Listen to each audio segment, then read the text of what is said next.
þessa kynningu á uppgjöri bankans fyrir árið 2025. Ég ætla að byrja á að vera með svona að gefa smá yfirsýn yfir árið og síðasta ársfjórðunginn. Og svo ætlar Eiríkur að koma og fara nánar í tölunar og svo ætla ég að koma inn upp aftur og tala aðeins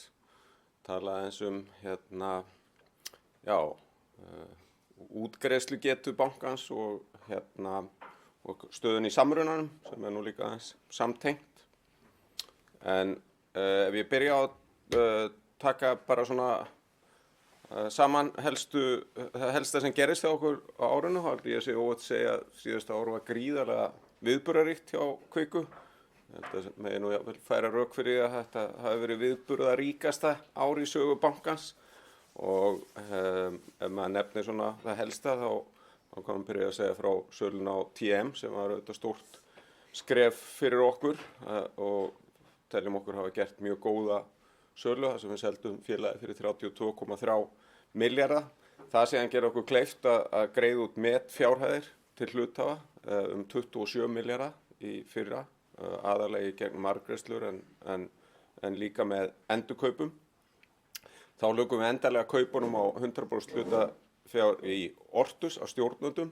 Þetta hafa verið gríðarlega vel heppnuð kaup hjá okkur og við það að kaupa eftirstöðvarnar og gera það aðeins fyrr heldur en við höfum upphaflega áætlað. Þá eigum við núna 100% af hagnaðinum og þetta hefur líka gert okkur kleift að samtvinna starfsemi í Bretlandi miklu betur heldur en við gátum áður sem hefur gengið bara prýðilega á árinu.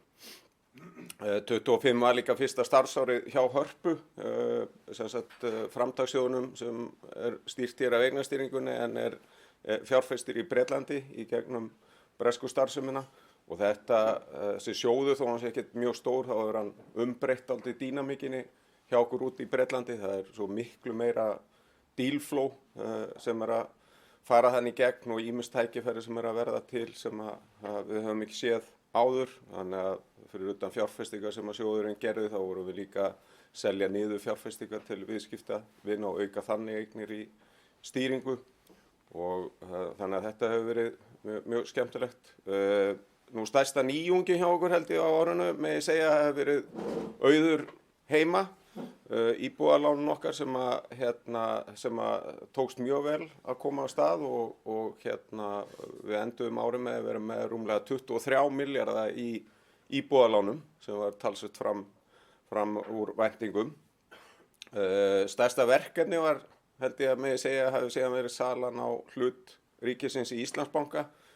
Stærsta útboð Íslandssögunnar og gríðarlega vel heppnað og ég held að við getum nú tekið dálítið mikið kredit fyrir þetta. Við vorum auðvitað söluaðilar ásamt Barclays og Citibank en salan auðvitað þróaðist eins og allir vita þannig að þetta var allt selt á Íslandi þannig að þetta allt útboðið var keyrt hér í gegnum Kviku og það var nánast ekki deilt hérna innanhús sem kom ekki að þessu og þetta þó þetta hafi verið svona stórt og mikill fjöldi þá held ég að með segja að þetta hafi bara gengið hnökralaust og við erum mjög stolt af þessu.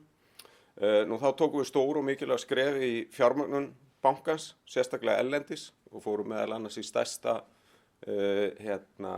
fyrsta útboðið okkar á Evrópumarkaði. Við höfum áður verið aðalega að gefa út fyrir utanlandsþegana í Skandinavíu en gáum út 200 milljón evra skuldabrúðboð í Evrópu sem jafnframt stærsta útboð í sögu bankans. Svo náðum við að fagna 10 ára afmæli bankans rétt eftir að við hófum samrunaviðræður við Arion sem standa nú yfir og ég fer aðeins betur yfir á eftir. Það var mjög markvert sem gerðist á árinu en þetta var líka ár þar sem við sáum mikinn hagnaðarvöxt í undirliggjandi rekstri og hagnaður fyrir skatta nam rúmlega 6,2 milljörðum króna samkvæmt reikningi. En það eftir að við vorum búin að gjaldfæra tæplega 1,1 milljarð króna vegna þriggja aðgerða sem að allar eiga sameiginlegt að styrkja rekstur bankans til lengri tíma og ég held maður geti með góðri samvisku kalla svona one-off liði. Það var í fyrsta lagi með því að flýta kaupunum á Ortus að þá gjaldfærðum 500 80 skilyrta skuld, ég man ekki einu sinni hvað þetta heitir, en við það að þá eigum við núna 100% af hagnaðinum going forward og eins og ég nefndi á hann þá gerir þetta okkur líka kleift, hefur gert okkur kleift að hraða samþættingu bresku starfseminnar. Þá fórum við í að nýta þessar skuldabrjóðgáður stóru sem við fórum í út í Evrópu og reynda líka í Skandinavíu í fyrra til þess að kaupa tilbaka eldri og dýrari útgáfur sem er á gjalddaga á þessu ári og það fól í sér að við þurftum að borga smá yfirverð en sem að við gjaldtörum en fáum síðan aukin vaxtamun fram á veginn. Og þá færðum við niður eignir í tengslum við sölun á TM sem að síðan í kjölfari hefur lækkað orðið til að lækka heldur rekstrarkostnað bankans. Og að teknu tilliti til þessar atriða þá var undirliggjandi rekstur að skila 7,3 milljónum króna í fyrra sem aukning rúm 25% á milli ára. Þá er líka gaman að segja frá því og sjá að hvað hefur gengið vel hjá okkur að efna þessa strategísku sýn sem að við kynntum á fjárfestadeginu sem við héldum hérna í lok árs. Þar sem að við vorum svona að segja frá okkar plani eftir að við höfum ákveðið að selja TM og þar kom til dæmis fram að við værum að stefna því að tvöfalda lánabókina fram til 2027, taka hana úr sem var þá 140-150 milljarðar þegar fundurum var haldinn og taka þetta upp í 280-300 milljarðar árið 2007 og þetta fer alveg mjög vel að stað og við erum í að skila lánabók núna í árslok sem 208 milljarðar, aukningu på tæplega 60 milljarðar á árinu og það er gaman að segja frá því að það er eiginlega bara spot on eins og áætlanir okkar gerðu ráð fyrir sem við kynntum. Við vorum líka að segja frá því á þessum fundi að við vildum breyta dálítið samsetningun á lánabókinni og sem sagt stærsti parturinn þar var að koma inn með meiri íbúðalán en svona fara í aukin vöxt í fyrirtækjalánum hérna heima og út í Bretlandi og við núna í árslok þá var eiginlega þetta hlutfall eiginlega strax komið nokkuð veginn eins og við höfum viljað sjá það. Við vorum að gera ráð fyrir að bílalán dyttu niður, voru hærra hlutfall dyttu niður í 20-25%, það er núna komið í 27%.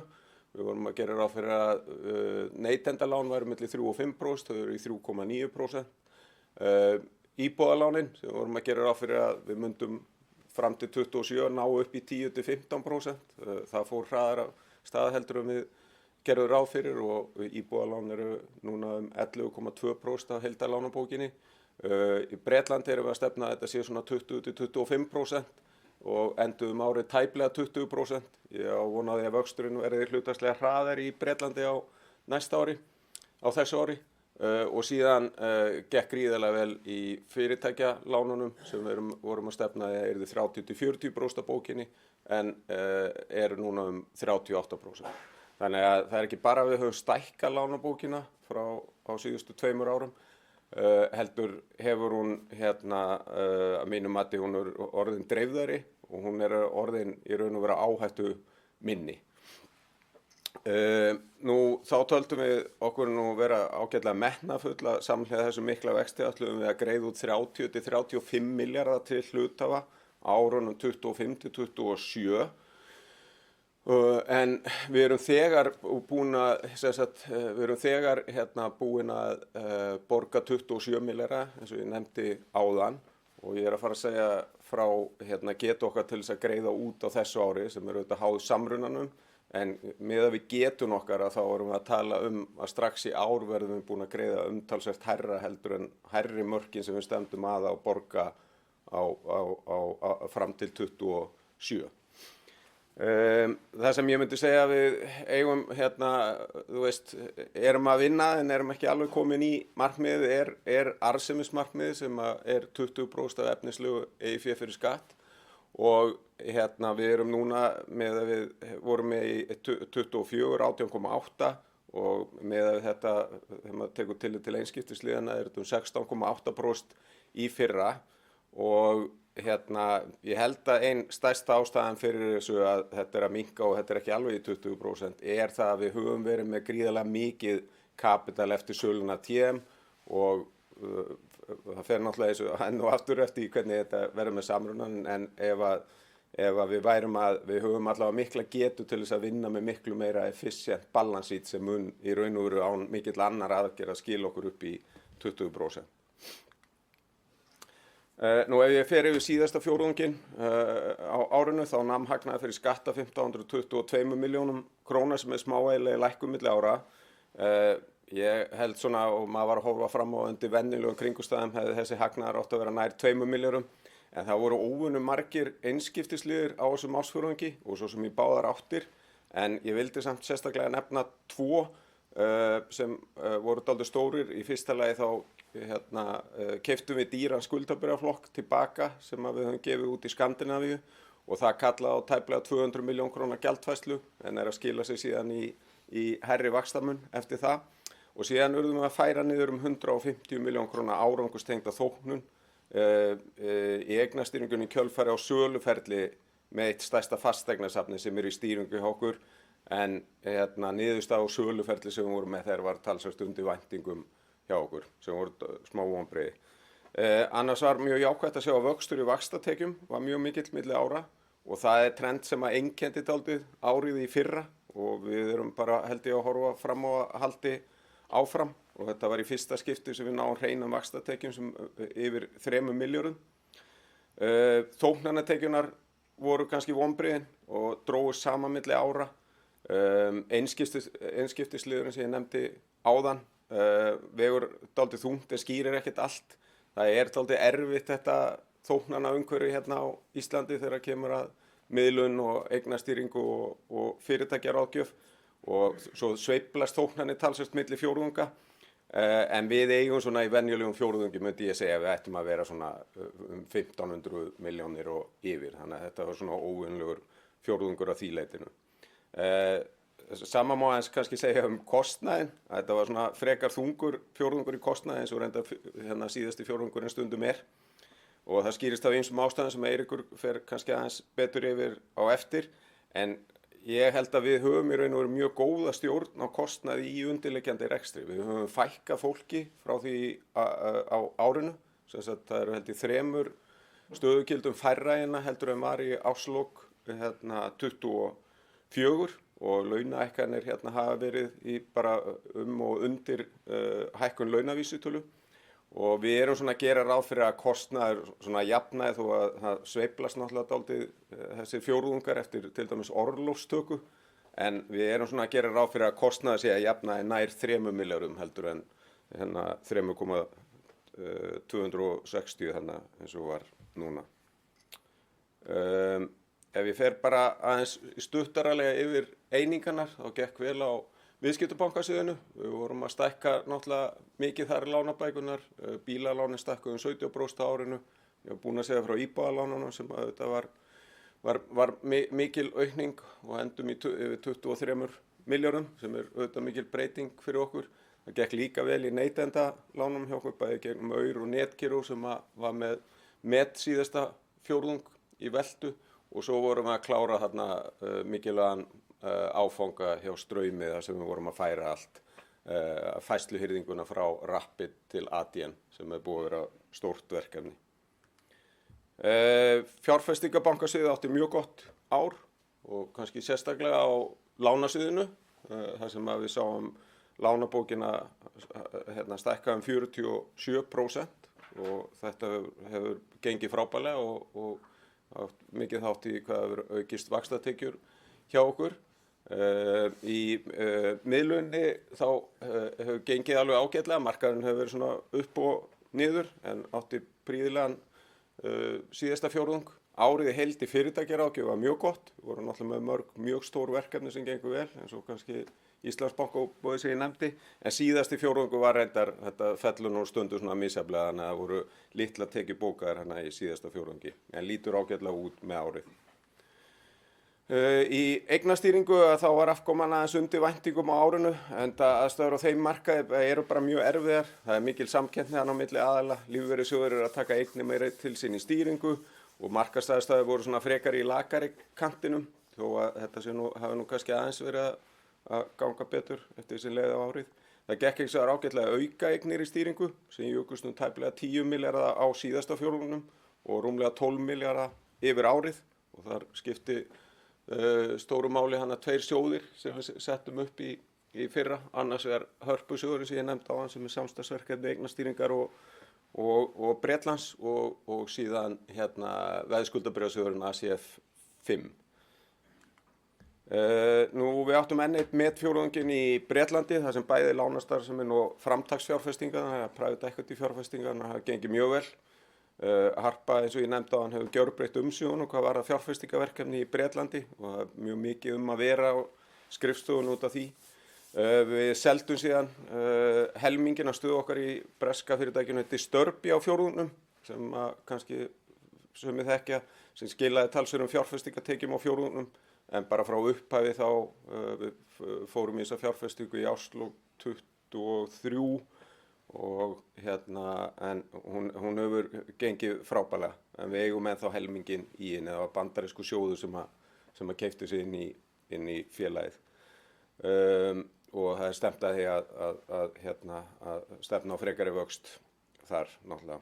Þá langaði mig að nefna á lánahliðinni erum við aðeins að fyrir auka fókusin okkar aðeins á fasteignaláni á Írlandi. Við höfum alltaf verið með svona 15-20% af bókinni á Norður-Írlandi og svo höfum við verið að færa okkur aðeins í að auka lánveitingar á Írlandi þar sem við sjáum mjög áhugaverð tækifæri og erum aðeins að fara að gera meira af því og svo erum við farin að taka þátt í einstökum fyrirtækjalánum. Einkum verið að vinna með Ógnórsbankanum í Bretlandi sem við höfum unnið með í mörg ár. Og þannig að við erum aðeins að auka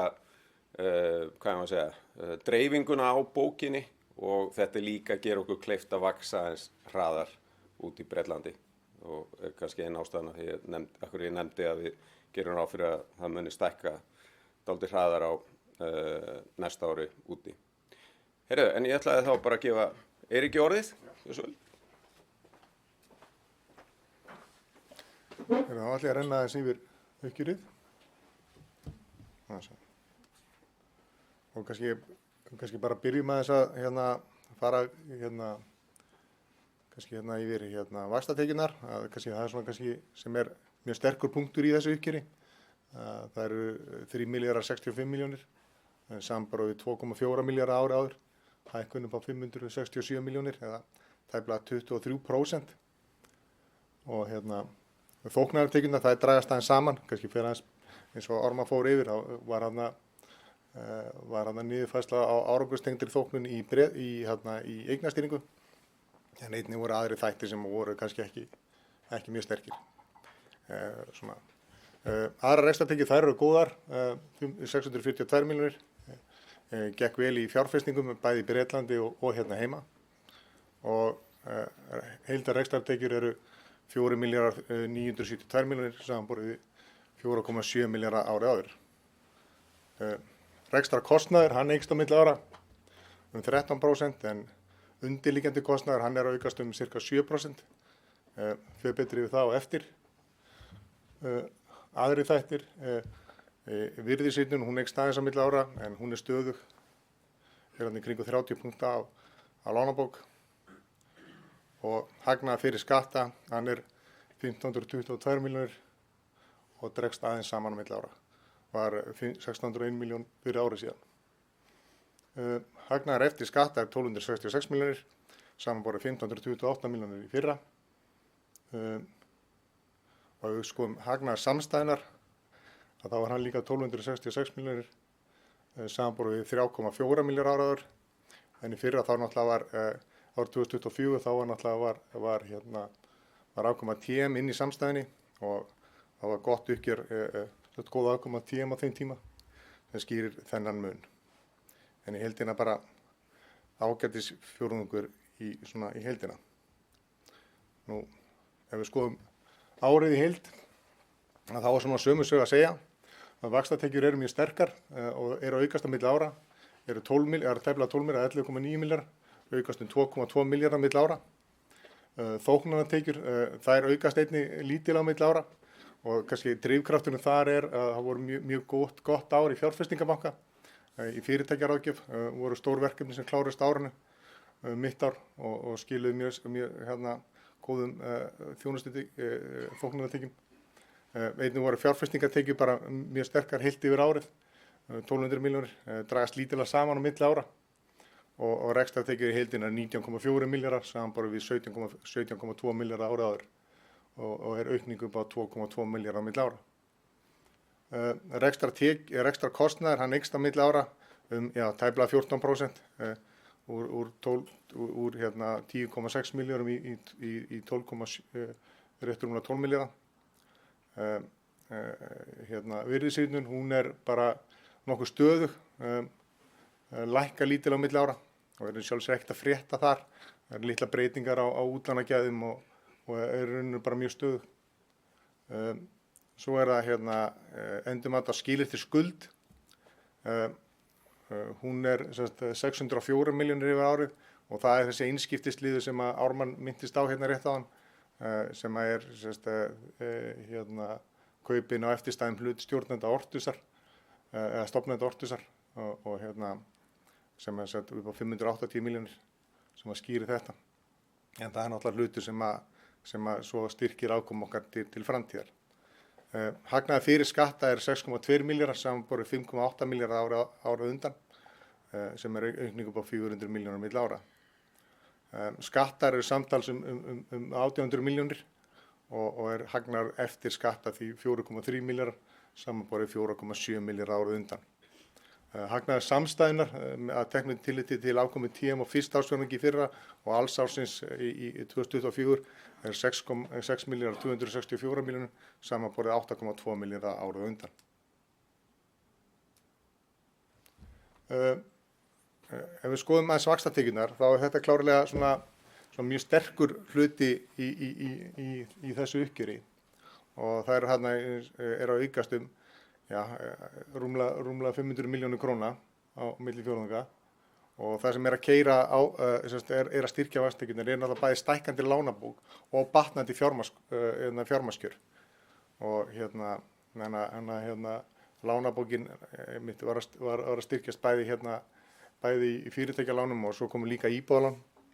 Þannig að það var að bæta vaxtatekjurnar talsvert og svo vorum við líka að greiða upp óhagstæðari skuldabréfaflokka á árinu og endurfjármagna á hagstæðari kjörum sem líka að styrkja vaxtatekjurnar. Og þið sjáu þarna vaxtamunin að hann að aukast á milli fjórðunga úr 4% í 4,3% og milli ára úr 3,8 í 4,3%. Þannig að þetta klárlega styrkur. Og við sjáum ekki annað heldur en að bara vaxtatekjur verði áfram sterkar. Ég meina, lánabókin að stækka.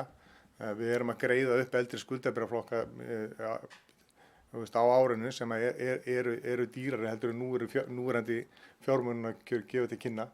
Þannig að við sjáum fram á að þetta verði bara áfram mjög sterkt. Ef við skoðum svo þóknanatekjurnar, þá það klárlega, ef einhver vonbrigði í þessu uppgjöri, þá held ég að megi segja að það séu þóknanatekjurnar. Þóknanir í eignastýringu að lækka 225 milljónir á milli ára.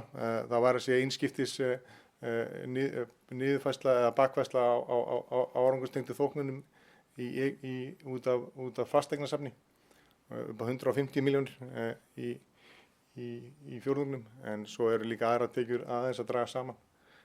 Þóknanir af miðlun og fyrirtækjaráðgjöf draga saman á milli frá fyrra ári, en það eru talsvert sveiflukendar og kannski árið í heild sinni var bara ágætt, sérstaklega í fyrirtækjaráðgjöf og líka í miðlun framan á ári, en kannski síðasti fjórðungur var kannski ekki jafn sterkur eftir gott ár framan af. Þannig að það kannski skýrir þessa lækkun. á milli ára. Aðrar rekstrartekjur, hérna eru fjárfestingartekjurnar, þær eru bara mjög sterkar. Við sjáum að við erum að fjárfestingartekjur í Bretlandi eru hérna 355 milljónir og svo er líka bara góð afkoma af í fjárstýringu og markaðsvægt hérna á Íslandi, 165 milljónir, og inn í þessum tölum er búið að taka tillit til gjaldfærslu út af endurkaupum á skuldabréfum upp á 190 milljónir. Þannig að það var ennþá sterkara ef þessi hefði ekki notið við. Þannig að þetta er bara mjög góður gangur á þessum vígstöðum. Rekstrarkostnaður er svona, hvað við segja, headline talan er að aukast tæplega 14% á milli ára. Það þarf hins vegar að taka tillit til þess hér að í fyrra þá vorum við að úthluta kostnaði til TM, eða TM var að taka þátt í sameiginlegum kostnaði og þannig að til að ná til þess að horfa á þetta svona á sama grunni og kannski og tekið tilliti til svona kostnaði sem að féll til á árinu, til dæmis kostnaði við samruna ætlaðan samruna við Arion, að þá er kostnaðarhækkunin 7%. Og það er kannski svona það sem er kannski raunverulega undirliggjandi kostnaðarhækkun í okkur. Og svo má kannski deilum það hvort það sé mikið eða lítið þegar við erum að horfa á að verðbólga á sama tíma er 5% og launavísitala var að hækka 7% á árinu. Þannig að það er talsverð undirliggjandi kostnaðarhækkanir. Við erum samt mjög fókusað á að halda kostnaði niðri, eins og sést hérna í starfsmannafjölda. Starfsmönnum fækkar 3 frá fyrra ári. Það er sjálfsög ekkert vera sjálfsög að bæta við fólki eða auka almennt við kostnaði í rekstri. Þannig að kostnaðarahald er alveg lykilatriði hér.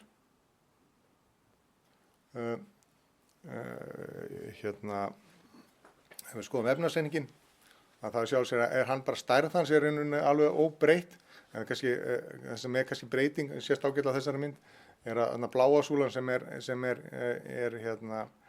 lán til viðskiptavina, að það er hlutfallslega að aukast á kostnað lausafjáreigna sem er neðri hlutin á grafinu.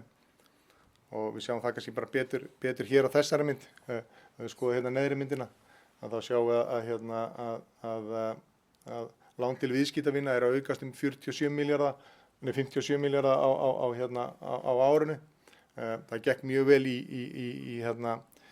á fjárfestingarbankasviði, fyrirtækjalánum, sem er að aukast úr 46 eða 47 milljörðum í tæplega 77 milljarða. Og þetta er allt hérna á Íslandi. Minni hækkun í Bretlandi úr 40 í 43 tæplega. En síðan er viðbótin kannski stærsta er að við fórum að veita íbúðalán á miðju ári og sem voru bara hverfandi hérna í lok árs 2024, að þau voru 23,2 milljarðar í lok síðast árs. Þannig að það er bara mjög góður gangur á þessu hjá okkur. Skuldir, ég ætla aðeins að stökkva við, skuldir, ég ætla bara að hoppa við þessa, ekki merkja við þannig. Útlánagæði, eins og áður segir, það er rauninni bara voða lítið að frétta hér.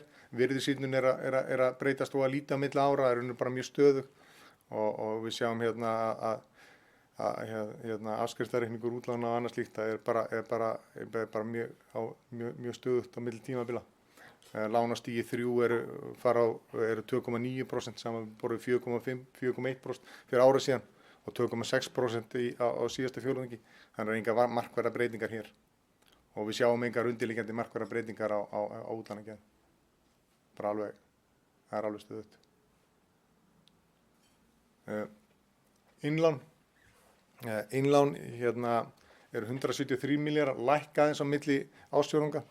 Það kom fram talsvert áhugaverð samkeppni á innlánamarkaði í upphafi í kringum upphafi fjórða ársfjórðungs og þá urðu smá hreyfingar á innlánum einstaklinga í upphafi fjórðungsins, en hefur verið stöðugt síðan þá, þannig að það kannski skýrir þessa breytingu á milli fjórðunga. Þannig að sjálfur sér ekkert annað að frétta hér. Fjármögnun bankans bara mjög sterk. Svo sést kannski hérna efri myndinni þá höfum við verið að hefur markaðsfjármögnun minnkað frá því mitt ár. Við fórum í stóra skuldabréfaútgáfu í maí, eða byrjun júní og höfum síðan keypt tilbaka eldri skuldabréfaflokka sem skýrir þessa lækkun á milli fjórðunga. Svo endurgreiðsluferill lána, hann bara mjög hóflegur. Við erum með 14 milljarða sem til endurgreiðslu á þessu ári, 7 milljarða í krónum á næsta ári og svo næsta árið 2028. Þannig að það bara mjög hóflegar endurgreiðslur af fjármögnun á komandi misserum. Og öll svona fjármögnun hlutföll eru gríðarlega sterk. Við sjá MREL hlutföllin eru langt yfir öllum kröfum og mörkum. Lánshæfismat, við erum með BA2 lánshæfismat frá Moody's með stöðum horfum og sem bara við teljum bara að vera mjög sterkt og á mjög góðan stað. Lausafjárstaðan áfram gríðarlega sterk. Við erum með lausafjárhlutfall að lækkar aðeins á milli tímabila. En það kemur til að því að við erum að greiða tilbaka þessa skuldabréfaflokka sem ég nefndi hérna áðan. En við erum samt með bara mjög sterka stöðu bara til áframhaldandi vaxtar og annað slíkt. Þannig að við munum nýta okkur það í framtíðinni.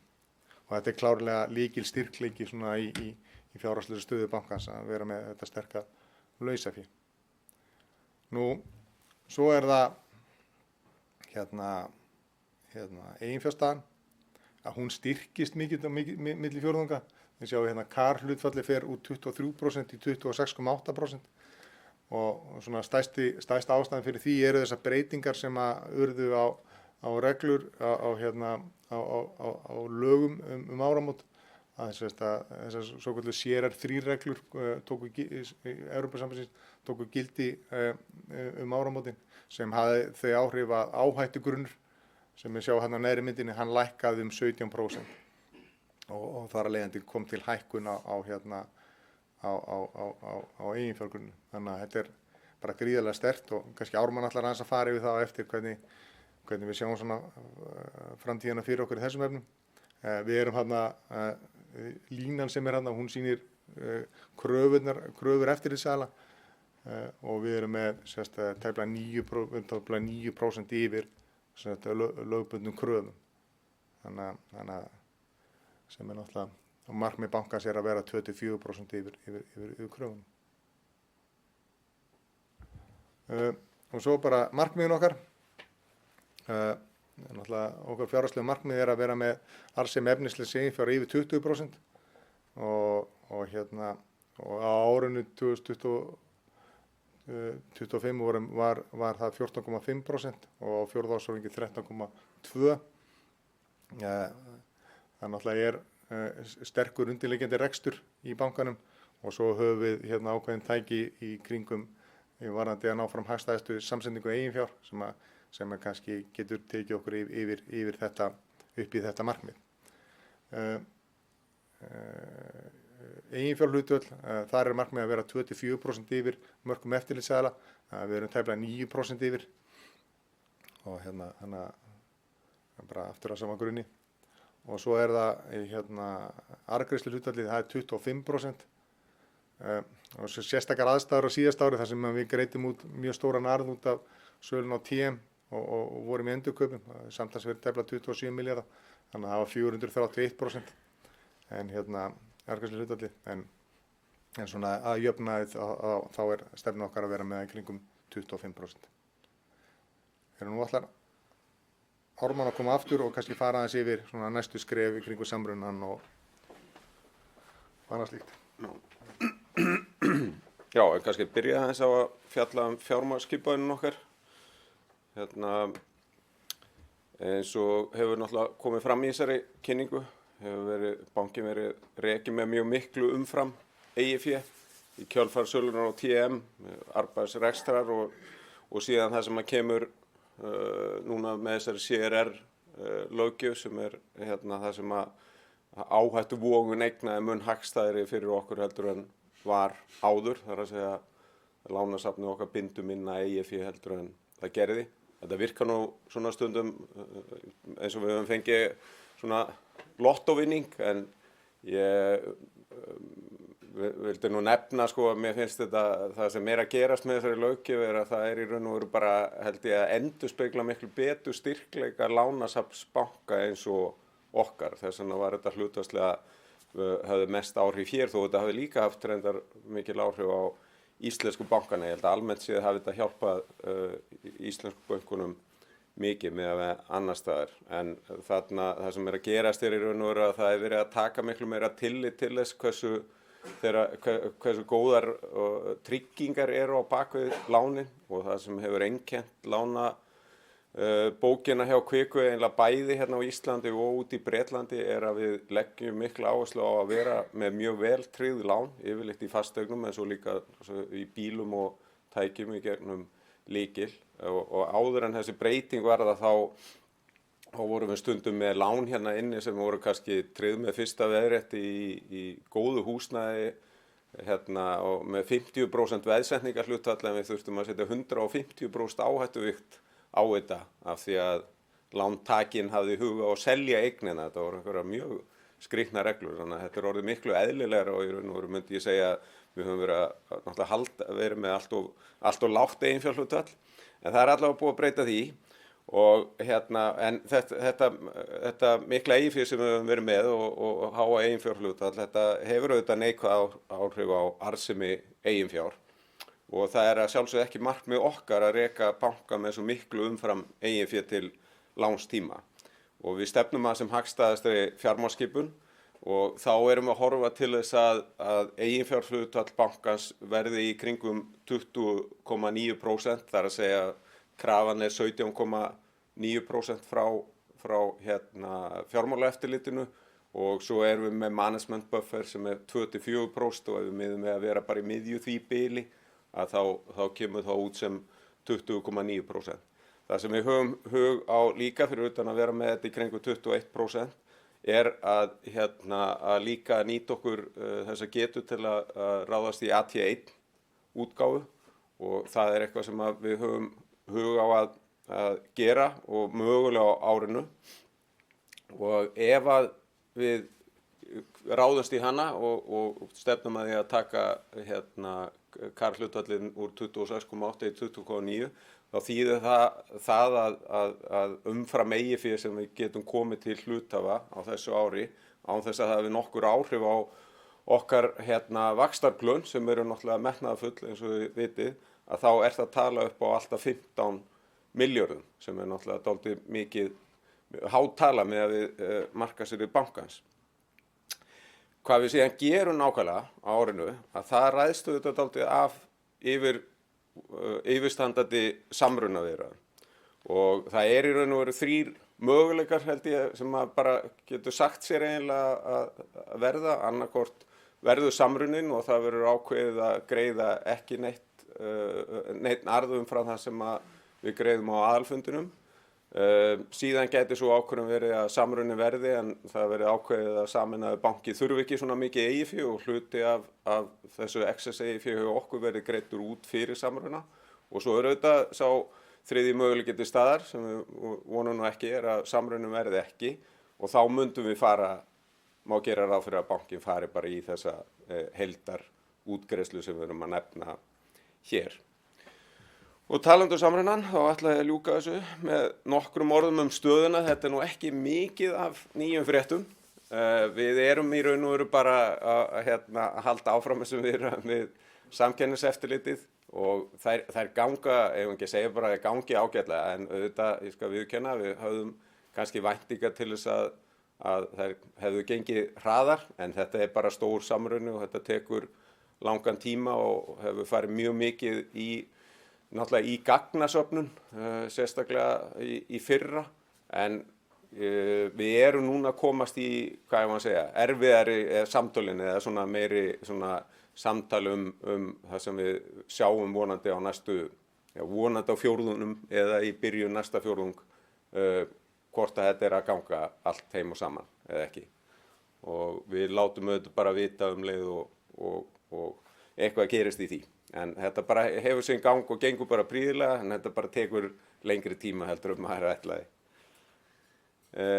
Heyrðu, þá held ég að það sé bara komið, en hérna við ætlum að bjóða upp á spurningar. Vala hérna með mikrofónin ef einhver vill spyrja.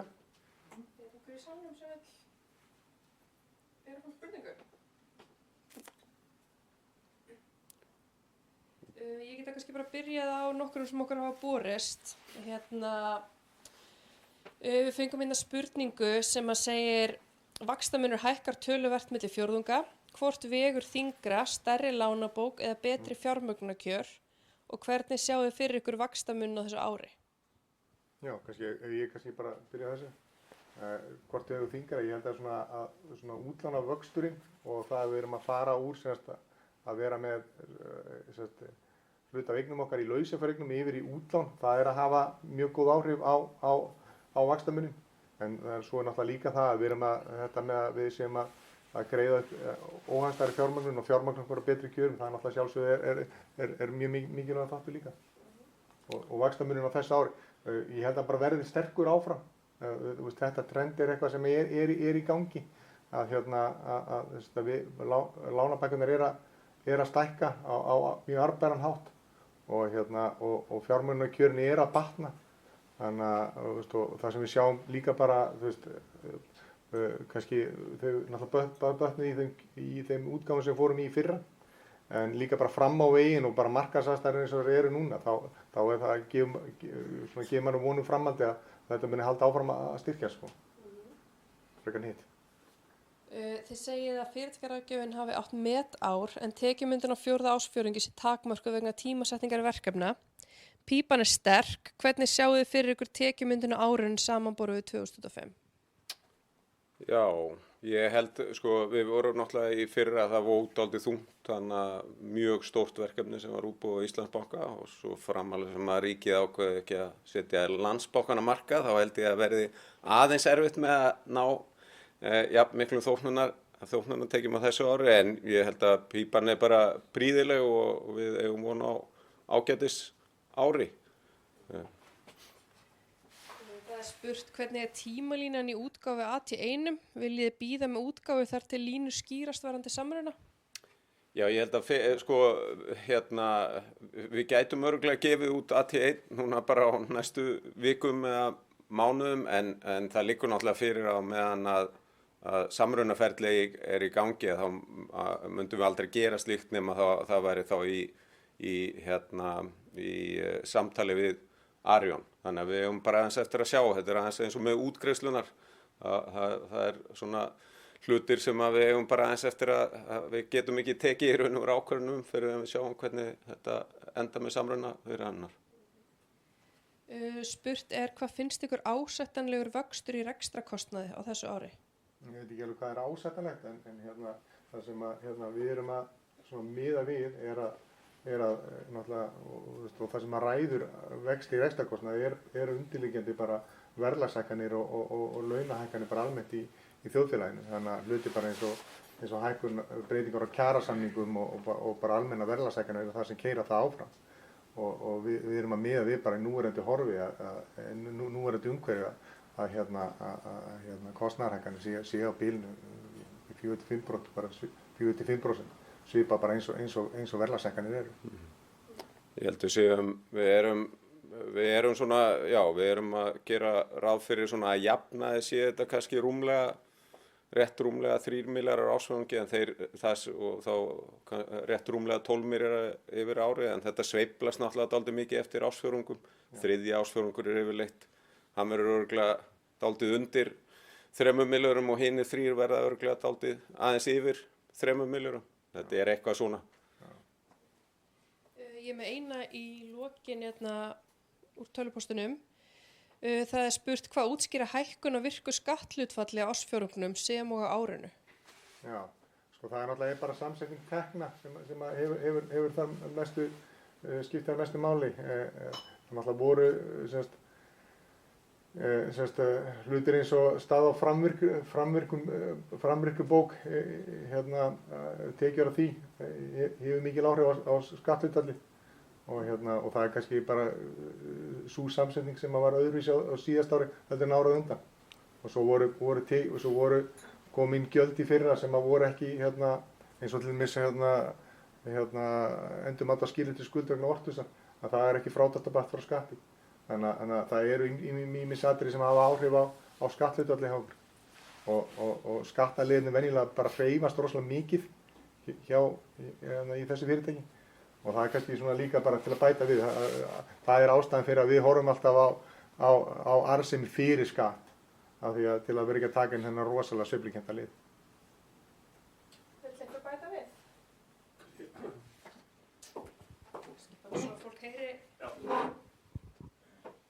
Já, góðan daginn. Helgi Frímanns Landsbankanum. Mér langar aðeins að spyrja ykkur með tímalínuna á samrunaviðræðunum. Man ekki hvort það var í október að nóvember síðast uppgjör þar sem þið sögðu að svona vonust eftir að geta að vera með einhverja mælstóna fyrir áramót. Nú segið þið að þið reyndar að segja það ekki, en Arion sagði svona öðru með páska. Hversu vel líður ykkur með þessa tímalínu og kannski svona framhald af því ég held að það verið bara mitt árið fyrra þegar að tala svona 9-12 mánuði að þetta myndi klárast. Sjáu þið það ennþá svona að vera í augsýn að þetta gæti klárast mitt ár eða erum við að horfa kannski á eitthvað seinna á árinu svona með eins og þið sjáuð að vera að ganga núna? Já, einmitt.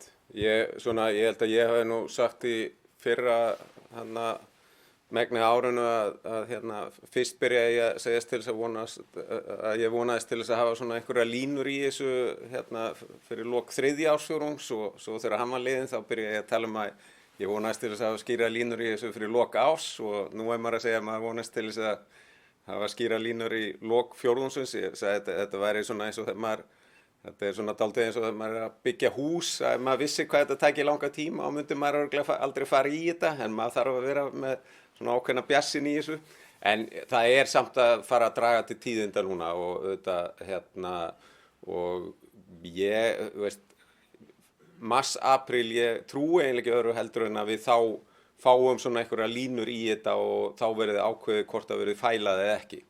Og það fer auðvitað eftir bara þessu samtali við Samkeppniseftirlitið. Það sem náttúrulega síðan þegar það búið að fæla að þá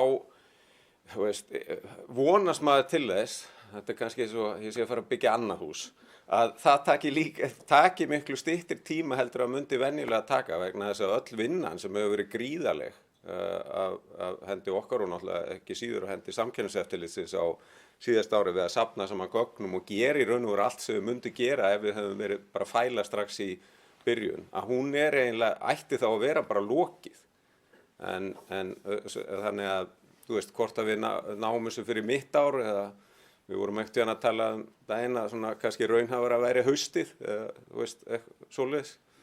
En þetta aðeins, maður aðeins að giska, það verður nú bara viðurkennast, en við erum að reyna að ýta þessu áfram eins og við getum. Það ekki okkar hagur að hafa þessa óvissu yfir okkur.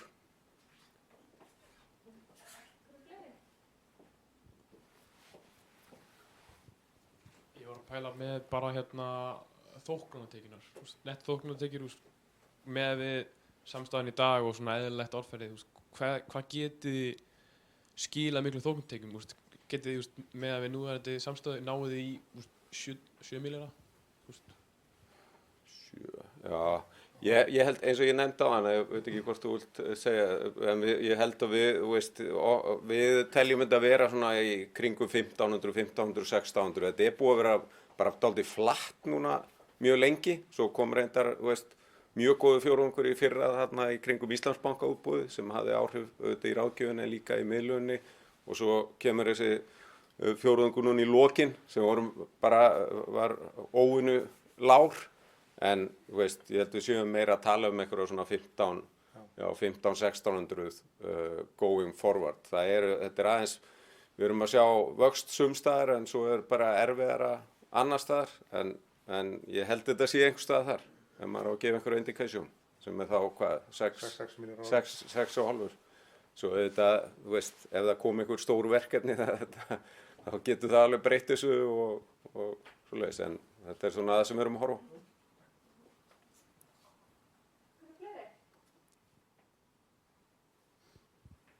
Já, heyrðu, þá bara þökkum við kærlega fyrir.